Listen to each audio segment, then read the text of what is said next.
Okay, good afternoon everybody, or good morning depending on which part of the world we are speaking to you in. I hope you can all hear me loud and clear.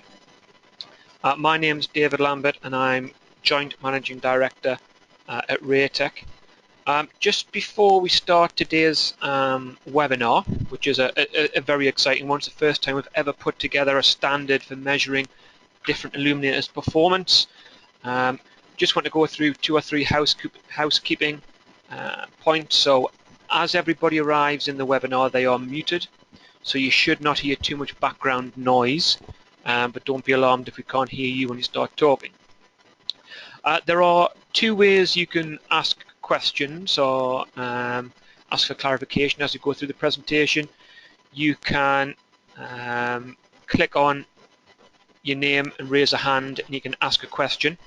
I will unmute you at the end of the webinar, and then you can ask a question for the benefit of everybody, or you can go into the chat function and send a message via a text or an email style message, and I will also read those out and answer those at the end of the webinar. But thank you all for joining, and I hope you find it interesting. So as I mentioned, today's webinar is on powers, our standard, the industry's first video surveillance lighting standard. Okay, so this is the first time we've told the world about powers. We had a soft launch of this at our partner conference a few weeks ago, but now we're starting to roll this out, and I just want to explain what it is and how it works. So what is the need for powers? Well, historically, there has been no way of comparing video surveillance lighting or lighting for cameras without getting out there and testing every single illuminator. There's been no way to look at a data sheet and know whether distances are real or possible, or angles are real, or anything on that data sheet, how it's calculated. If you look at these 4 pictures of nighttime scenes, they show you a variety of quality images. This one shows an illuminator that is far too narrow, which has an impact on the outsides being dark, the insides being overexposed and the camera struggling. This one, you're having a nice wide angle, but it hasn't got the depth, the punch, or the distance of the light, so you simply can't see the people in the background. This is from a PTZ dome with inbuilt lights, and it's a very, very noisy picture, so it's accepting a very, very low quality of picture. And then this is the kind of nighttime picture that we're trying to promote, and we're trying to encourage all manufacturers of video surveillance lighting to promote. So just to highlight that point, I want to sort of introduce a question or an issue. So if you consider 3 different illuminators, each of them with the same power output and the same performance, 3 different manufacturers might have 3 different views of how those illuminators perform, even though they're all looking at the same illuminator. So manufacturer 1 will say that illuminator covers 100 meters, manufacturer 2 will claim 75, and manufacturer 3 could say 50 meters. How is that possible? And who was correct? Well, actually, if you drill down to it, on one level they are all correct. It just depends at what level you set the benchmark and what quality picture you need. To achieve these distances, 100, 75 and 50, manufacturer 1 might be looking at achieving a very low quality image, a noisy image that might be acceptable to them, and they're probably using a high performance camera, one of the low light cameras that most manufacturers have now, to get a longer distance. So if you accept a noisy picture and if you use a very good camera, yeah, the 100 meters is right. Manufacturer 2 is probably looking for a medium level quality image and is using a medium performance camera. Manufacturer 3 might insist on achieving a high quality image and be using a medium performance camera. So all those distances are right. The 100 meter manufacturer is right, but a lot of their customers will be dissatisfied because unless they accept low quality pictures and use a great camera, they won't get it, but they are right. In the best scenario, they will achieve that. So what we are trying to do with powers is set down a standard for people to compare illuminators professionally and quickly without having to get out on a nighttime and test them. There are ways to claim for longer distances with illuminators, and those ways are by using a better camera, especially the low light cameras that are very popular now. Using a better lens or a lower f-stop lens, certainly see some 0.9 f-stop lenses used with the low light cameras to further enhance their performance. You can also be looking at higher visibility items. Even looking at grass and trees will reflect more IR than looking at an urban environment. Also, the quality of clothing used for test time images can actually mislead customers with the performance of an illuminator. Or if you don't want to actually change the components you're viewing the light with, you can simply accept a lower quality picture. One person's reasonable picture is not the next person's reasonable picture. It's something I see all the time when I look at the websites like IP Video Market, people debating what is a good and what is a bad picture. The problem we have faced since we launched 10 years ago is that without a standard, the interpretation of an illuminator's distance and the interpretation of an illuminator's quality vary hugely. So again, some examples. This is an illuminator that covers 100 meters, and there's a test subject at 100 meters. This is actually one of the recent Raytec ones used panoramic, but there's a Raytec employee lead standing at 100 meters. That's looking at the kind of picture that we would promote. Some others, not all I would say, but others out there will claim that kind of picture at 100 meters. Then you've got this picture, which is actually a wide-angle illuminator, but the bright spot in the foreground. So actually we're not talking about the left to right width, but the depth of the image. The light is shining too far at the bottom of the light and is just blinding the near field of the camera, or a nicely spread image. So it varies hugely. So the two big questions we faced, especially customers faced: how do we trust the distance claims of lighting manufacturers? And how can we easily specify and compare different lighting products? If you go and buy a car, it's very easy. You can look at the miles per gallon, you can look at the brake horsepower of the engine. These are all hard and fast figures that are lines in the sand, and then after that there is the different icing on the cake, if you like, of each product. But we've always lacked that in video surveillance lighting. So what we want to do at Raytec is raise the bar. We want to have consistent testing methods. We want to benchmark acceptable performance of illuminators, look at the right criteria of each illuminator: distance, power, angle, ease of use. We want to look at reliability, compatibility with other products like cameras, and we want to allow people to compare Raytec lights with other manufacturers' lights, and also Raytec lights with other Raytec lights to find the best product for each application. The one thing that is a highlight, this final bullet point, we are inviting collaboration with other major manufacturers. So we've had discussions with 5 or 6 other lighting manufacturers to tell them about our plans for the Powers lighting standard. We've had discussions with all of those 5 or 6, and I think 2 or 3 of them are very interested in publishing this data as well. But what we are doing is we are publishing the data first. We are putting our data out there to be shot at, and we can only encourage other people to follow and adopt the same system. 2 good reasons why we're doing this. Well, we are now 10 years old, so we want to do something good and leave an impression and raise standards in the market. And it's also the International Year of Light, so now is a better time than ever to make our mark in video surveillance lighting. Okay. So, what factors actually define how good a light or an illuminator is? There are lots of factors, and it gets very, very difficult to measure how good a light can be. But you're looking at warranty, you're looking at lifetime, you're looking at distance, angle. You're also looking way beyond the actual physical product and looking at support services, repairs, replacements, lighting design, things like that. So when you consider, if I go back to my earlier example, when you purchase a car, it's a very difficult decision because you're looking at 2 or 3 scientific facts, and then you're assessing the manufacturer, the dealership, the support, and things like that. And our job is to try and capture as many of those points that can be compared easily and scientifically. So key information you're looking for in your illuminator: how far does your light shine? And anybody who's dealt with Raytec for a long time will know that slightly obtuse answer to that, but actually every single one of our illuminators will shine to the moon and all the way back again, but by the time the light returns to Earth, it will be a minuscule amount of light.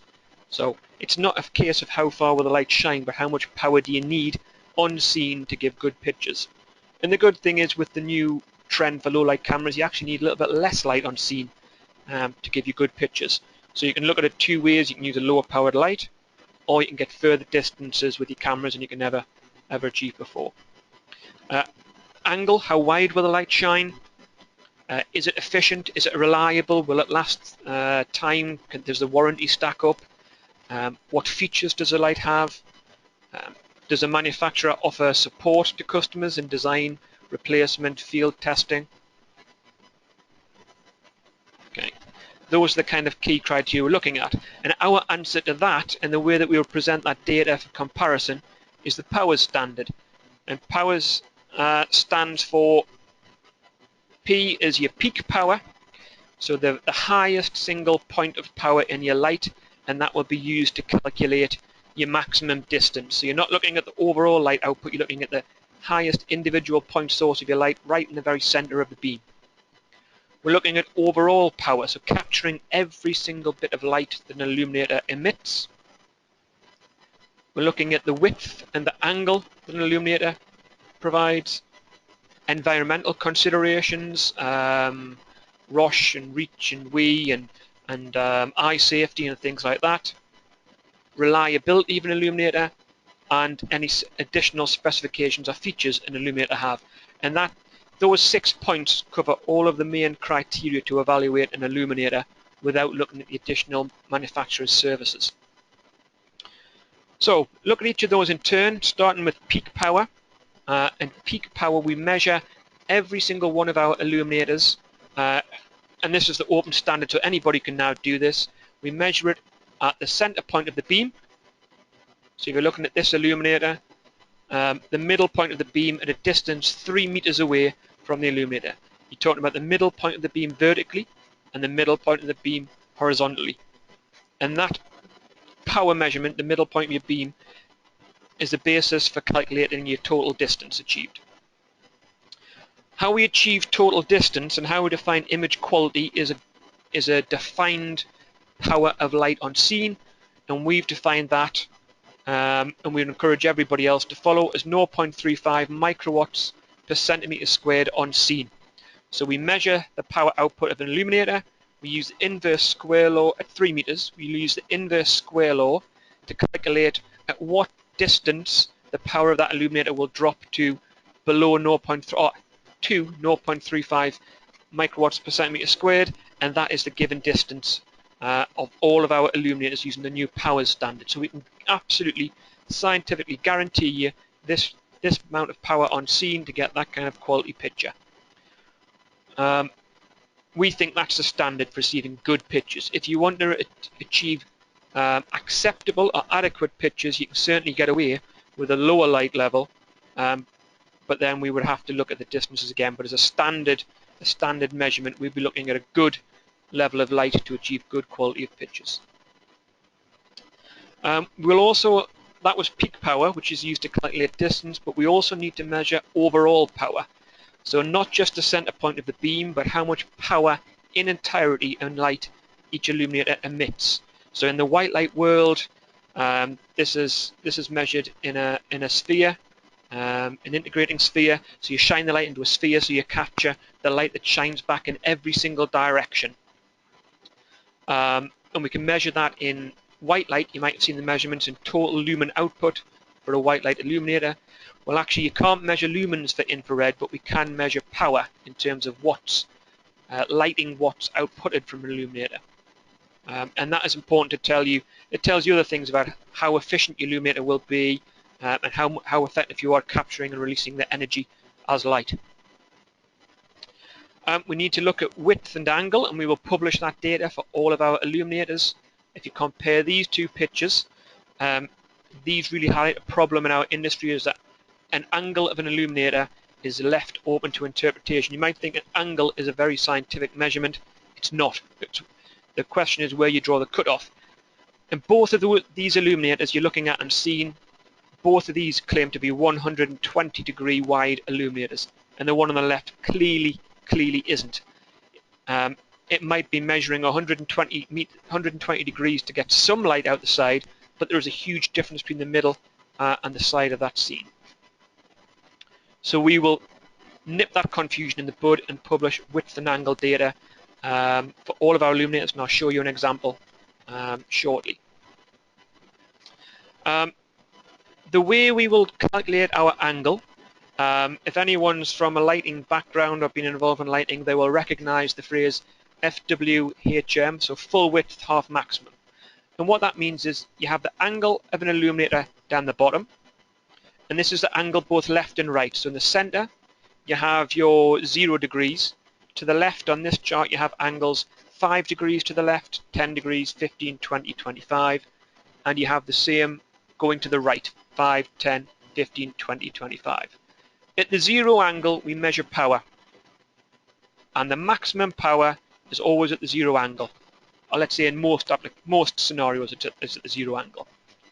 Then to calculate the angle, using a full width half maximum, we take the point at which the peak power drops to 50%. So here you can see the peak power is around 3000. The 50% point is 1500. So if I draw a line across here, the angle to the left is about 5 degrees, the angle to the right is about 5 degrees. So the full angle of that product to a full width half maximum level is 10 degrees. Okay? Now that gives you a very high quality of light, because you're talking about an angle where the outside of your image is still getting 50% of your light as the center point of your image. So a very nice graduation of the light, and it will produce a very high quality image. We still think that a 25% measurement, so this is the angle recorded at 50% of peak power, but we will also publish information for full width quarter measurement, so measuring the angle up to 25% of peak power. If I take that level, so 25% of the peak of 3000 is about 750 around here on the chart. You can see the angle to the left is about 7 degrees and to the right about 7 degrees.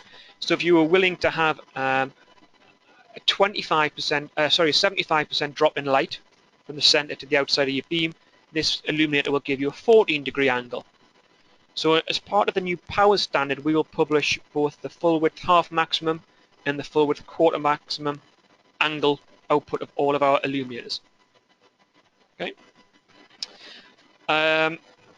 Now we're looking at sort of the backup support material. We've looked at the factors that measure your light output and your angle, the power, the full overall power, and the width.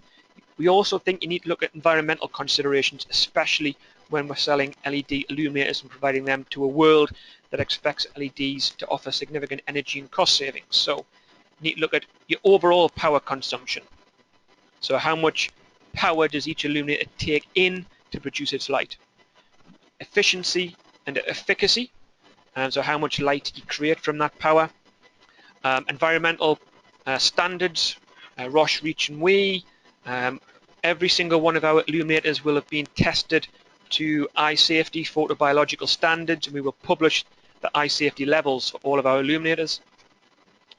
ISO 14001 is important if you want your supplier and partner to be truly green. Reliability is another key factor, so under the R of powers. How long is the warranty and what is the term of the warranty? Do you have to send back units for investigation before any fault can be found, which leaves you exposed on sites? Are there any exclusions? I have seen in the general white light market, I have seen very, very long warranties, up to 10 years. But when I look at the warranty, sometimes it says the mechanical build of the product is 10 years, but every bit of electronics, LED, is no more than 12 months, which is meaningless because the metal won't break after 10 years. It's the electronics that would only ever break. So you need to look at both the warranty, the terms of the warranty, and any exclusions. You need to look at test standards, European test standards, CE, electromagnetic standards, interference standards, and also standards for North America, UL, CSA, etc. You need to consider the lifetime of an illuminator, and I'll show you how we consider the lifetime of an illuminator, and also any quality measurements, so you can guarantee that the products are being built to acceptable internationally recognized standards. So how do we look at lifetime? Well, we look at lifetime the same way that a lot of the big lighting companies in general lighting look at it. And if I explain this to you, this is the chart looking at the LEDs we use. So where you calculate lifetime is very strange actually.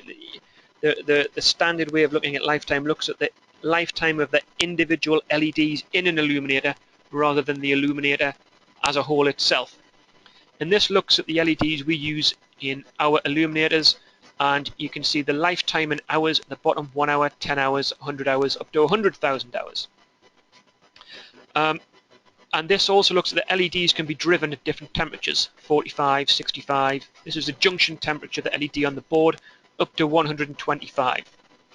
And the way you have the power output of the LEDs here, and they all degrade over time. They come down, down, down, down, down. You can see the LEDs here with the brown line running at 125 degrees. They degrade very quickly because you are overpowering them and overheating them. And I'll explain this graph now. The way that we measure our LED lifetime is we use the L70B50 method. And what that means is a batch of 50% of the LEDs in a single illuminator. So that is your B50, this part. A batch of 50% of the LEDs. So if you have an illuminator that contains 100 LEDs, you're talking about a point when 50 of those LEDs have dropped to a level that is unacceptable. And the L70 point talks to the level which is acceptable. So the L70 is when those 50 LEDs, or a batch of 50% of the LEDs, drop below 70% of their original power. So if I look at this blue line here, which happens to be the junction temperature our LEDs run at, you can see that when it drops to 70% of its power, almost perfectly comes out to 100,000 hours. So we will see that the lifetime of our product, this product we're looking at here, is 100,000 hours. The 70% point is important because 70%, especially with white light, is the point at which the human eye can start to detect a change has happened. So the important thing to say is after 100,000 hours, the product should not fail. It should not turn off completely. You should start to perceive a drop in the quality of light. So actually the real true lifetime to failure of this product should be considerably, considerably longer. Okay. But we will publish this L70B50 information for our illuminators. The final point of powers, the S, the specification part, is any additional features or advantages an illuminator has. And we've tried to make this standard an open standard. So we've split what we would say into specifications into basic, specifications that should be included. And those are photocell and photocell adjust, power adjust, and telemetry control. Now every reputable manufacturer should be able to deliver those things. Desired specs, including adjustable angles, whether that's through our Vario technology or another technology, hotspot reduction technology, and photocell following output in case you want to control day and night cameras. And then there are advanced, and for the Raytec range, for our Vario range, they would include things like remote controls, timer functions, IP addressable lights, and other features. But those could be different depending on which manufacturer you speak to. So I've explained what powers is. It's the open standard for video surveillance and security lighting. Now I want to introduce the way we present the data and look at powers data for one of our illuminators. So we are the manufacturer. This is an up-and-coming product. So this is the Vario 2 that will be released Q1 next year, and it is an infrared product. It's a 10-degree illuminator, infrared, 850 nanometers. We will provide the peak power reading, 5,000 microwatts per centimeter squared at 3 meters. Believe it or not, that figure looks nice and rounded up, but it's actually scientifically true, so it's just a strange number, which will then produce a maximum distance of greater than 350 meters at our basic level of 0.35 microwatts per centimeter squared on scene. We will always have a greater than symbol here because there are some tolerances, variances between each individual illuminator that is manufactured, so we set the lower level so we can guarantee that every one of those illuminators will achieve more than 350 meters distance. The overall power output is 14.38 watts if you measure the IR power output. The width and angle of this illuminator, bear in mind we have previously called this a 10-degree light. We are improving our data to be more scientific, but if we look at this at 50%, it is 7.5 degrees, so probably a little bit narrower than we have published in the past. If you take it to the 25 full width quarter maximum, it is 15 degrees, so provide full angle and distance measurement criteria. Environmental, the total power consumption of this light is 46.3 watts, so it looks a little bit strange when you compare to measuring the light output 14.38 watts in total power consumption. The eye safety is risk group 2, which means you shouldn't stare at the lamp for protracted periods from distances within 1.8 meters, and we are ROSH REACH WE compliant, and we are ISO 14001 certified. Reliability of this illuminator, the warranty is 5 years. There are no warranty exclusions, and we have CE, EMC, UL, CSA, and we have ISO 14001 certification. That should be 9001, so apologies for the typo. Lifetime is 100,000 hours at L70B50, and then we will release all of the additional specifications in this product. So this Vario 2 illuminator will have interchangeable lensing, timer functions, power adjust, and all the features that add value but is hard to compare between illuminators. So the top part is the easy part to compare. You're looking at numbers and stats. Okay, and we'll have the country of manufacture down the bottom as well. So that's an example of how the powers will look for all of our illuminators. Next steps for us, we will publish powers data for all of our new products. Every new product we release from now going forwards, we will publish with powers data. We will also go back and publish powers data for all of our A-line items, Vario, and products like that. We are already involving other manufacturers, and we will engage them, and we will involve the standard over time. I do have to say that, it's not going to be easy. We are also putting ourselves a little bit at risk because we are publishing first, so everybody else can tweak their specs to try and overmatch Raytec or go a little bit further, but we want to make sure that the data we present is backed up by science and is the truth. So it's about time we took the lead and we drew a line in the sand with the way that lighting is measured. So that is an introduction to powers. It's, as I said, the industry's first video surveillance lighting standard. I hope you liked it. We will evolve it, but please give me any feedback you have.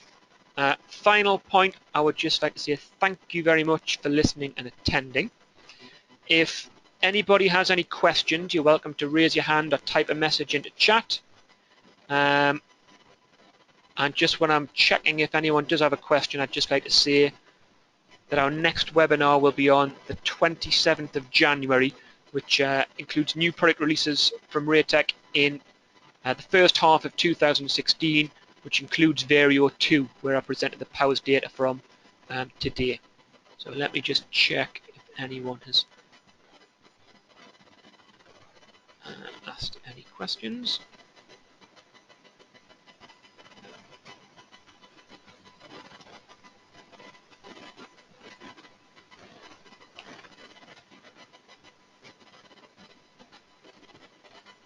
Hold on, I think we have some. So I have a question, will the PowerPoint be available? Yes, we will upload this webinar to our website, and we will also send a link round to the webinar after the close of today as well. So we'll just have a recording round and a link to the actual webinar. I have a question from Simon about the minimum power on scene we measure at, which is 0.3 microwatts per centimeter squared, and asking whether that is what wavelength we measure at, and that is specifically for 850.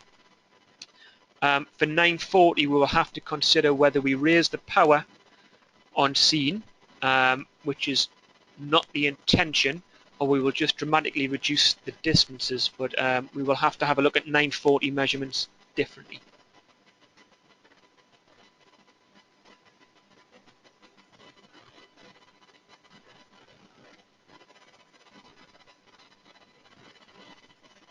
I have a question from Ray about the Raytec app, the Raytec design app, which people are using to do lighting designs, and whether it is linked to powers. Long and short of it, no, it isn't fully scientific. So we will have to update all of our distances for the new powers data. What we will find is the cameras have got better, our LEDs have got better, so we can produce more power out. So what you will find is distances of all of our illuminators will be going up.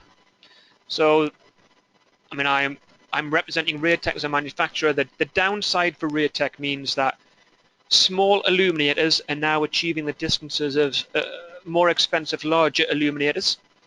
So in fact, the new powers will help us to butcher our own sales, but we just want to provide data that is truthful. So we will be updating the app for the new data. Greg's asked a question about whether we have a white paper on this. We do. If you look on our rayteccctv.com website and click on the resource section, the last white paper uploaded there is on the lighting standards and powers.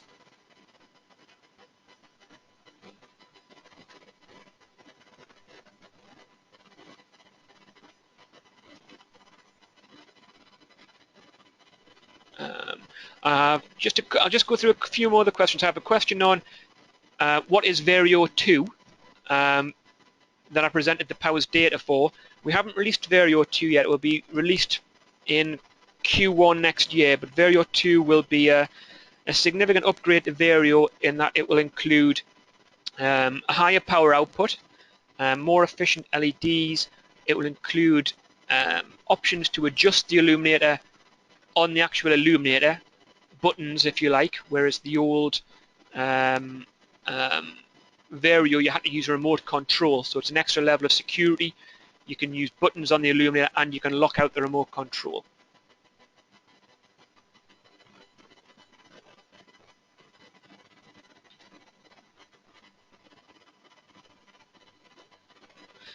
I have a question about what level of reflectance is our picture based on, our lighting power on scene based on. We take the average object reflectance is 18%, so we take that as a base, but really it's based on practical testing over many years to decide how much power on scene is required.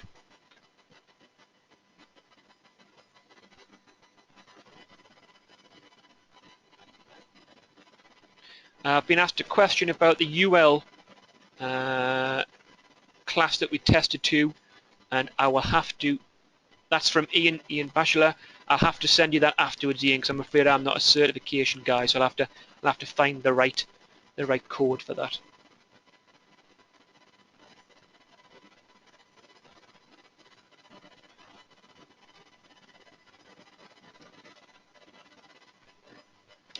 I have a question about how much light is required to detect faces in a room, a close room, and actually the lighting level doesn't change. The lighting level of 0.3 microwatts per centimeter squared or 3 lux for white light is enough to see faces in full detail. There the question really is down to your camera and making sure the face picks up a big enough part of the scene. But from a lighting perspective, that's more than enough light.